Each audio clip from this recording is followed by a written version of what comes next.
क़ालन नबी सल्लल्लाहु अलैहि वसल्लम अल-कय्यिसु मन दान नफ्सहु व अमिला लिमा बादल मौत।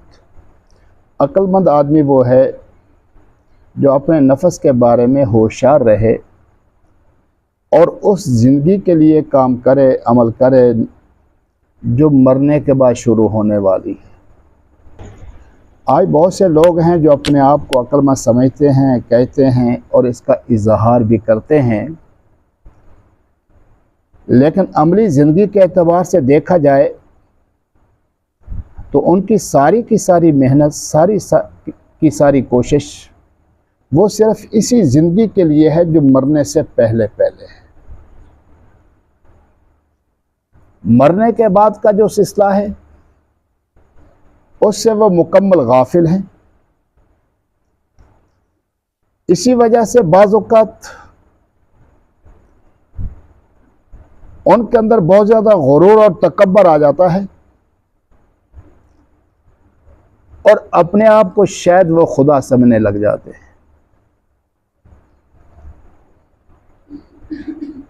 मैं एक वाक़या सुनाता हूँ। हलाकू का नाम सबने सुना होगा, जिसने 20 लाख के लगभग मुसलमानों को कत्ल किया, शहीद किया। यहूदियों को भी बहुत ज़्यादा कत्ल किया, इसमें कोई शक नहीं, लेकिन मुसलमानों का भी बहुत ज़्यादा उसने कत्लेआम किया। मुसलमानों की लाइनें लगा देता था और फिर एक तरफ से तलवार को शुरू करता और आखिर तक के मुसलमानों को काटता जाता था।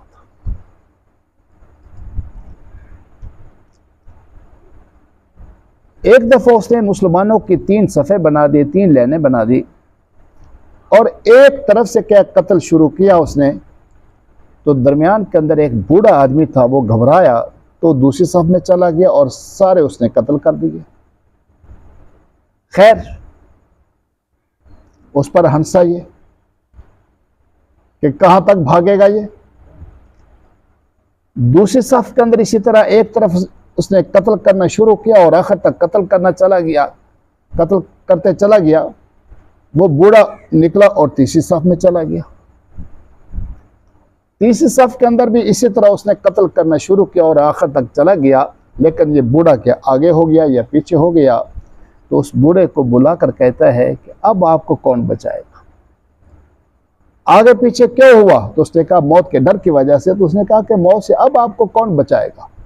तो उसने आसमान की तरफ देखा और कहा कि मेरा अल्लाह ही है जो मुझे बचा सकता है, अल्लाह के अलावा कोई नहीं बचा सकता। ये ऐसी हालत के अंदर, ऐसी कैफियत के अंदर ज़बान से निकला। हलाकों के ऊपर क्या लर्ज़ा तारी हुआ, कपकपी तारी हुई। उसके हाथ से वो तलवार थी, जो भी उसका आला था कत्ल करने वाला, वो नीचे गिरा।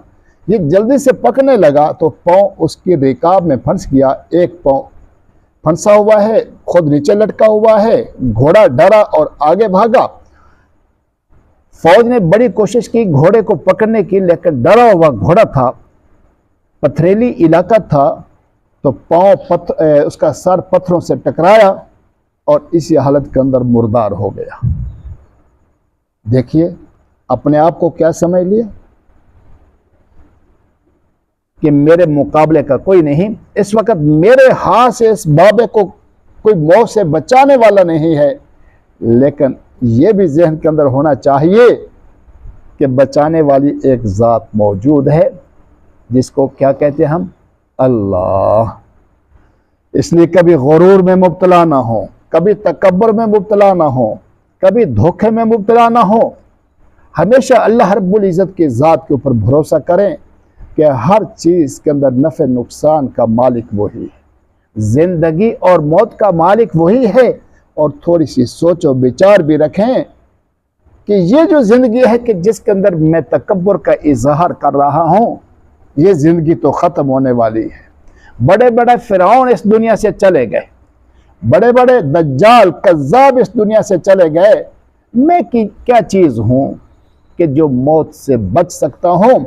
इसे से कल अल्लाह रब्बुल इज़्ज़त क़यामत के दिन ऐसे ही इंसानों से मुखातब होकर कहेंगे, या अय्युहल इंसान मा गर्रका बिरब्बिकल करीम, कि तुझे रब करीम से किसने धोखे में रखा। ए इंसान,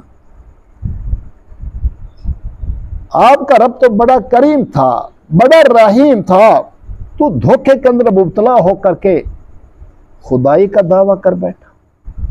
तू धोखे के अंदर मुब्तला होकर के अपने आप को बड़ा समझ बैठा, हालांकि बड़ी ज़ात कौन है?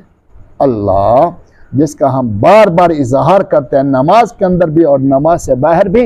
अल्लाह अकबर, अल्लाह सबसे बड़ा है। इस वजह से अल्लाह की अजमत के बोल हमेशा हमें हमारी ज़बान पर जारी रहनी चाहिए और यही बोल हमारे दिल और दिमाग के अंदर भी राइज होने चाहिए। अल्लाह रब्बुल इज़्ज़त हमें तकब्बुर से बचाए और गुरूर से बचाए।